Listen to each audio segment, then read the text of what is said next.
So in this exercise, we're going to be looking at compound interest. So the question therefore is, what is the difference between compound interest and simple interest? Well, if you remember, simple interest, we were earning the same amount every year. So the interest was constant every year. With compound interest, it will be slightly more every year. And that is because we are earning interest on our interest. The other thing that you should note here is that the rule is slightly more complicated. A is equal to P outside of 1 plus R on N divided by 100 to the power of NT. For our simple interest formula, we were finding the interest. For our compound interest formula, we're actually finding the final amount. And that is a really big difference between the two formulas. Now, we already know what A stands for. We looked at that in simple interest. It was final amount, which is in dollars. P, principal, the amount you're starting or the amount you're borrowing. Okay, that's also in dollars. R is the annual rate per annum. Again, we've used that before. Let's jump down to T, the number of years. Same as for simple interest. The only thing that's slightly different here is this one, the N. And the N stands for the number of times you earn interest in a year. So it is the number of times per year interest is compounded. So that should be compounded. Now you might recall that we said for simple interest that A was equal to the principal, the final amount was equal to the principal plus the interest. If I rearrange that, I can get the interest by itself. So I is equal to A minus P. So it's just a different arrangement of the same rule. And remember, because I'm not actually finding the interest with the compound interest formula, this will come in very handy if I want to know what the actual interest is. So let's have a look at some examples. So in this example, we're not actually using the formula quite yet. We're just practicing working out the number of periods and the rate. So what we need to be able to do is work out our N value. Our N value is going to be how many times we earn interest in a year.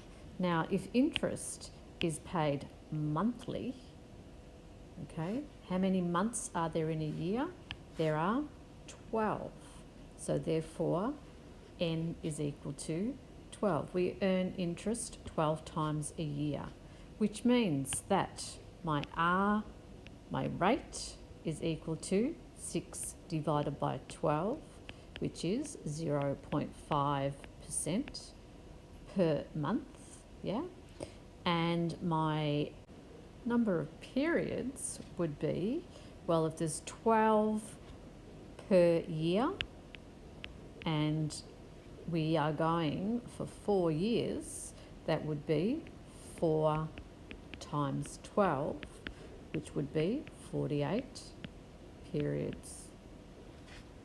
Let's try the same thing with the next one. All right, 18% over 3 years paid quarterly. So quarterly is a quarter of a year. How many quarters are there in one whole year? Well, hopefully you're saying to me that there are 4 quarters. So N is equal to 4. We earn interest 4 times per year. So what is the rate? The rate would be 18%, which is for the year, divided by 4, which gives you 4 and 2 quarters, or 4.5%, and that's quarterly. The number of periods, well, again, what do we know here? We know that there are 4 quarters in 1 year, and we're going for 3 years. So we're saying 3 times 4, which is 12. So that would be 12 periods. In this example, I want to calculate the amount A when $4,000 is invested at 8% per annum for 5 years. Let's write down what we know. So A is what I'm looking for. P is 4,000. R is 8%, and T is equal to 5. Now we're told that it's compounded annually, so once a year. Annually means once a year. So our N value is equal to 1. So that's pretty important there, that N is equal to 1. What was our rule? A is equal to P outside of 1 plus R over N over 100 to the power of NT. Let's substitute in what we know. P is 4,000. Again, this is A that we're looking for. 1 plus. Now, R over N. 8 over 1 is just 8, isn't it?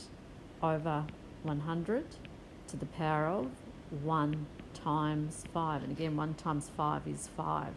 Now, if I was doing that, I'd put it into my calculator and use the solve function. So solve, instead of A, I'm going to use X. And it's 4,000 outside of 1 plus 8 over 100 to the power of 5, comma, X. And our calculator gives us X equals, which is the same thing as A, which is $5,877. And don't forget, we're talking dollars and cents, so it should be 2 decimal places. So it would be 31 cents. Now, remember what we found there? That's the total amount. And I know the question hasn't asked this, but let's just have a look at finding the interest there. What would be the interest? Well, I know that the interest is equal to the final amount, take away the principal. So what was the final amount? We said $5,877.31. Take away the principal, which was 4,000. So it meant that we are actually paying $1,877.31 in interest on that loan. So that's the difference with compound interest and simple interest. First thing is that it's not the same amount every year, and the second thing is that when we use the formula, we're finding the amount in the account, or the amount that we need to pay back, the total amount. The next part of the question is using exactly the same information, but this time it's compounded half yearly. So let's have a look at this. So again, we know that A is what we're looking for. P is equal to 4,000. So this hasn't changed. R is 8% and T is equal to 5. Again, we're going to put it into the rule. But this time, let's be careful, because we know that N is equal to 2. All right, so A equals P. I write the rule all the time because it helps me to remember it.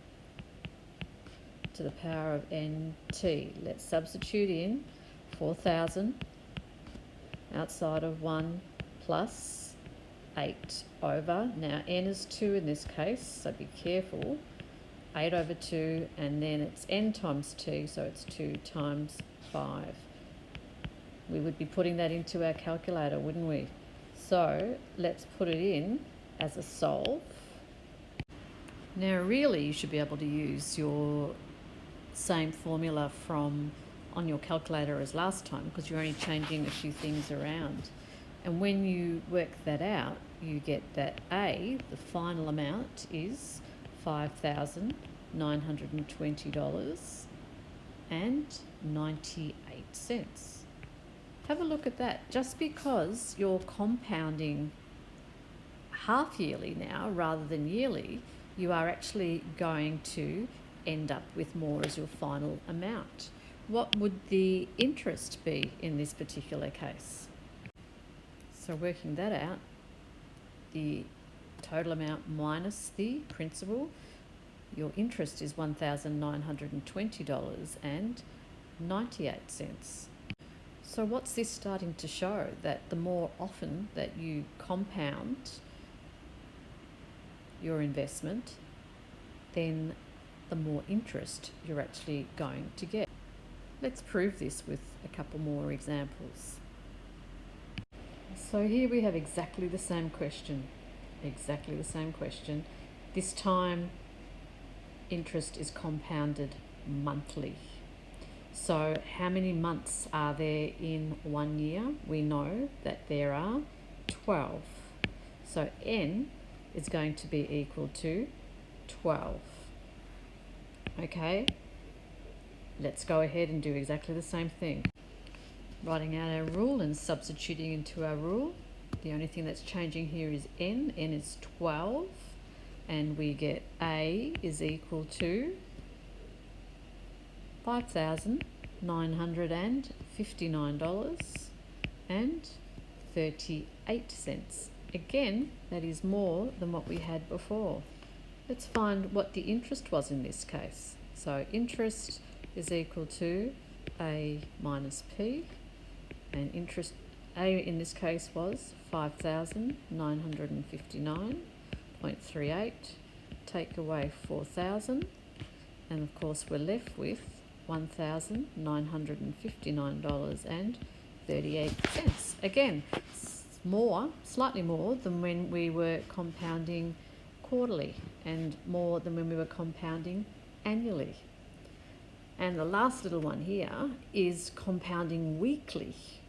So we would suggest that we're going to have more interest since we're compounding weekly. How many weeks are there in 1 year?